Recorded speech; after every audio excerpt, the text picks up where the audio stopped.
ang maalam eh, para magkakilanlan tayo. Ikaw ay Pilipino, tayo nga, halos magkapareho natin ang mukha ng mga Indonesia eh. Oo. Di ba? Mga Malaysian, mga Eastern, mga Southeast Asia, mga Asian country, di ba? Halos pareho natin. Maliban sa mga China, mga maputi, ano.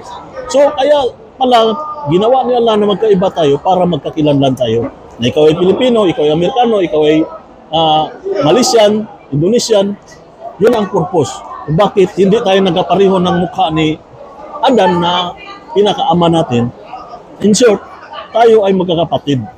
Iisa lang ang mama at papa natin. Yung pinakaninuno natin, yung unang nilikha, si Adan at saka si Eva. Yun ang natin. So, si Ismael, yan yung panganay na anak ni Abraham. Paano ko nalaman yan? Dati hindi ko naman, alam ko yan, Ismailite na tinatawag, nasa Biblia yan. Si Prophet Ismail, Ismailite tribes. Pero hindi ko alam na siya pala ay panganay na anak ni Abraham. Saan ko na, natutunan sa Islam? Si Isaac, na mayroong 12 na anak. Sila si Benjamin, marami yun. So, paano ko nalaman? Dito lang din sa Islam. Ang Islam, tama, kumbaga, halimbawa, mayroong magkwento sa iyo about kay Abraham. About